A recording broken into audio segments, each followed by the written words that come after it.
A move on you. He's not sure. I say, Dave, do you mind if I do?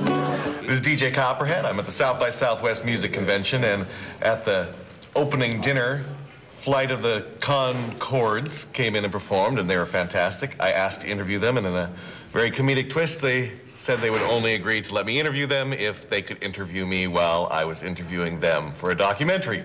So we're going to have a battle of the interviews with Brett and Jermaine of Flight of the Conchords. We're here with DJ Copperhead, who was just in the Four Seasons dinner, and he's asked us to interview if we can. You see, we're not very good at this. It's 12 or 2, just me and you, and 7 other dudes around you on the dance floor. I draw you near, let's get out of here. Let's get in a cab, I'll shout you a kebab, and I can't believe that I'm sharing a kebab with the most beautiful girl I have ever seen with a kebab. Yeah. Well, the fact is, you're funny, and you seem to be making a little bit of a buzz. I keep hearing people think you're on either HBO or Comedy Central. They don't know what, but they're walking around in their underwear laughing to you, they say. So what do you feel about that? How's that working out for you? It's exciting, yeah. Because now we walk down the street and maybe one person in about 1,000 recognizes us. Yeah, but that guy did get us on the phone to his girlfriend. That's true. We met a guy who asked us to talk to his girlfriend, and she was in Miami. She had also heard of us. Yeah. A couple of people have heard of you. This is what States. we're talking about.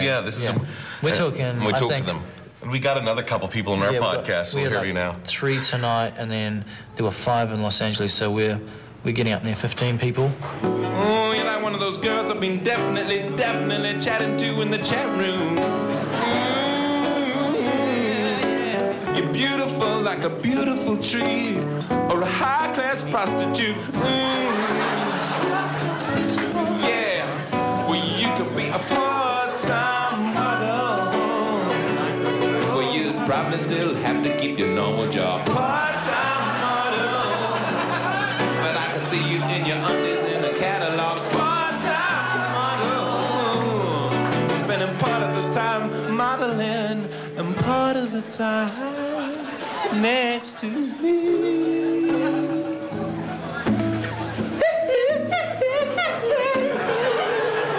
How big are you guys gonna get? Well, that's quite a big step. Probably for medium. us. Medium? Medium big. Yeah, I mean, the Americans like things supersized. No.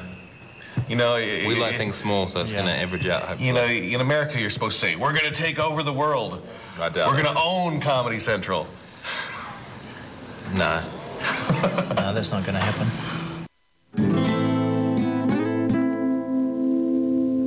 I don't know how long I've been away now. I think maybe 2 days. And you just start, missing New Zealand. And I mean, I have a little trick where I just flick through my passport just to remind me of home. And see this? There's the coat of arms.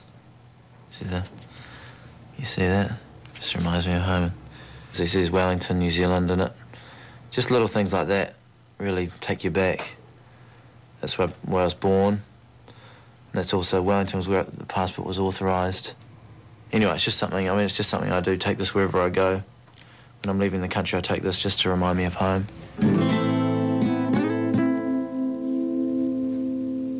So they've put us right in the heart of it here. Not sure who organised the accommodation, but we're right in the sort of industrial car park zone of Austin. The sort of outer Austin, I guess, because you can't see Austin. And then there's the freeway, which is the main view, that's probably the most interesting part of the view, because it's always changing. So I guess those people are on their way into Austin or out of Austin. Some of them probably going into to see us tonight. Austin is also the political capital of the state of Texas. A number of Texan governors who have sat in office in Austin have gone on to become President Bush, including George W. Bush and George Bush. In making this documentary, we've got to do some great things, talk to some interesting local characters. Really? Yeah. Who's? gubernatorial candidate, Kinky Friedman. I learnt about the word gubernatorial. Gubernatorial, meaning running for governor? Yeah. Yeah, it's a great word. You didn't know that word? I didn't. No.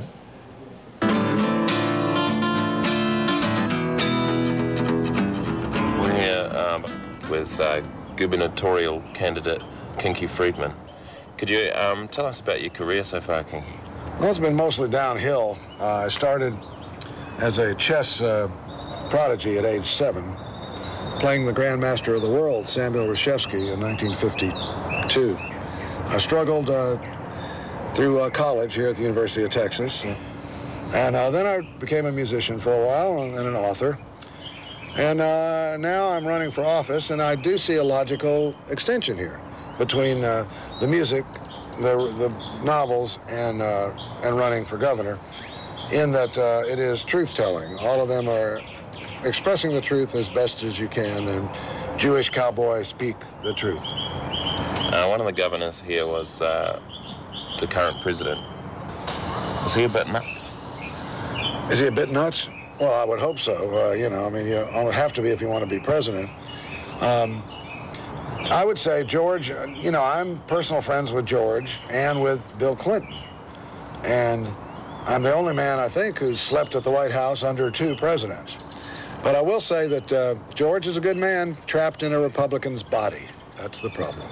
How would you describe Austin as a city in Texas? Is it like the rest of Texas, or is it kind of different to most of the other cities here?